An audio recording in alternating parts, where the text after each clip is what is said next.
Hello বন্ধুরা, লাবণী ব্লগে তোমাদের স্বাগত জানাই। তোমরা সবাই কেমন আছো? আশা করি ভালো আছো। আমিও খুব ভালো আছি। আজ 2 হপ্তাহ হয়ে গেছে ভিডিও দিইনি, কারণ আমার শরীরটা ভালো নেই। সে তোমরা গলা শুনে বুঝতেই পারো শরীরটা খুব খারাপ। আর তার মধ্যে আমার ঠাকুমা মারা গেছে, মানে আমার মায়ের শাশুড়ি। ওই জন্য আমরা ভিডিও করতে পারিনি। শরীরটা খুবই খারাপ যাচ্ছে কয়েকদিন। মুখ চোখ দেখলেই তোমরা বুঝতেই পারবে শরীরটা খুব খারাপ। তো এই সবে চান করে উঠেছি, এখন দুপুর 1টা বাজে। এই সবে চান করেছি, রান্নাবান্না কিচ্ছু হয়নি। ঘরে কাজকর্ম হয়ে গেছে। এইসবে চান করে এইসবে পুজো দিলাম, এবার রান্না বসাবো। তো চলো বন্ধুরা, তোমরা স্কিপ না করে পুরো ভিডিওটা দেখতে থাকো, আশা করি তোমাদের ভালো লাগবে। এই যে বন্ধুরা, কড়া বসে গেছে, রান্না বসাবো। আর এই যে এখানে ভাত তো হয়ে গেছে, আর এদিকে রান্না করবো। এই দেখো মাছ এনেছি, কাতলা মাছ, নুন হলুদ মাখিয়ে রেখেছি, এটা ঝাল করব। আর এদিকে আছে এই যে 5 মিশরি সবজি কেটে রেখেছি, ভাজা করব। আর এদিকে করবো হচ্ছে পেঁপে, গাজর, আলু দিয়ে মাছের ঝোল। তো চলো বন্ধুরা, রান্নাটা করে নিই আগে। তো দেখো বন্ধুরা, আমার রান্না বান্না হয়ে গেছে। এখানে আছে হচ্ছে ভাত, আর এখানে করেছি হচ্ছে পেঁপে, গাজর, আলু দিয়ে ছেলেটার জন্য মাছের ঝোল, এটা মেয়েটাকেও খাওয়াবো। আর এখানে আছে হচ্ছে এই যে মাছ আর মাছের মাথার একসাথে ঝাল। আর এইখানে করেছি হচ্ছে বন্ধুরা 5 মিশরি ভাজা। তো চলো বন্ধুরা, খাওয়া দাওয়া করে নিই, তারপর সন্ধেবেলা আবার তোমাদের সাথে দেখা হচ্ছে। গুড ইভিনিং বন্ধুরা, এখন বাজে সন্ধ্যে 6টা। তো দেখতেই পাচ্ছ আমি চা বসিয়ে দিয়েছি। আর দিদা আছে, দিদাকে চা দেবো, আমি একটু চা খাবো। তো সন্ধ্যেবেলা যেটা প্রত্যেকের ঘরেই জানো তোমরা, চা হয়। আর এদিকে আমার মেয়ের জলও গরম বসিয়ে দিয়েছি, ওকে দুধ খাওয়াবো।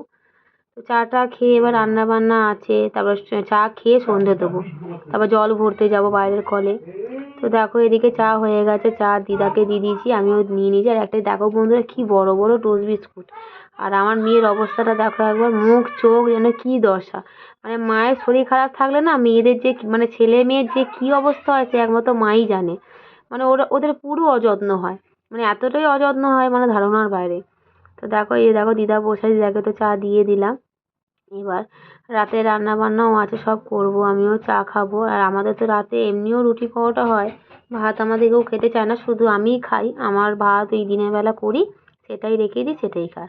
আর আমার মেয়ে জানো তো, এখন ইদানিং খুব চায়ের নেশা হয়েছে। মানে কিরকম, বিস্কুট খেলে ও চায়ে ভিজিয়ে ভিজিয়ে বিস্কুটটা খুব চায়। ওকে দেওয়া উচিত না, এটা খুব খারাপ জিনিস। নেশা হয়ে যায়, চা খেতে থাকলে না এরমভাবে নেশা হয়ে যাবে। দিই না, একটু মাঝে মাঝে বায়না করে তখনই দিই। এখন আবার দেখো দিচ্ছি, ও কিছুতেই নেবে না, যখন খেয়াল খুশি, যখন যেটা পছন্দ করে। তো চলো আমি চাটা খেয়ে নিই, তারপর রান্না বান্না করছি, করে তোমাদেরকে দেখাচ্ছি। তো দেখো বন্ধুরা, এদিকে তো রাতে রান্নাও হয়ে গেছে। রান্নার ভিডিওটা নিইনি, হয়ে যাওয়ার পর দেখাচ্ছি তোমাদের। এই দেখো 2টো ডিম সিদ্ধ করেছি, আমার বরের আর আমার ছেলের। আর এদিকে আছে হচ্ছে পরোটা। আর এদিকে করেছি হচ্ছে রাত্রেবেলা হচ্ছে মানে ডবগায় টমেটো, ধনেপাতা, পাঁচফোড়ন দিয়ে আলু চচ্চড়ি। ওরা রুটি দিয়ে খাবে। আর দুপুরবেলা আমি তো রান্না করি, তোমরা তো দেখেইছো, মাছ আছে, একটু ভাজা আছে, ওই দিয়ে আমার খাওয়া যায়। আমি ভাতই খাই যতই আমার শরীর। তো বন্ধুরা, তোমাদের তো দেখালাম কি কি রান্না করলাম রাত্রে। রান্না বান্না সবই তো হয়ে গেছে। এবার বর এখনো আসেনি, বর আসবে, ও আবার চাটা খাবে, তারপর খেতে খেতে এখন আমাদের 11টা। তা এখন বাজে 9টা, রান্না বান্না সব কমপ্লিট। তো আজকের মতো ভিডিওটা এই পর্যন্তই, দেখা হবে নেক্সট ভিডিওতে। ততক্ষণ তোমরা ভালো থেকো, সুস্থ থেকো, সাবধানে থেকো। আর অবশ্যই বন্ধুরা আমার চ্যানেলটিকে লাইক আর সাবস্ক্রাইব করে দিও। আর কমেন্ট করে জানিও বন্ধুরা যে আজকের ভিডিওটা কেমন লাগলো। টাটা বন্ধুরা।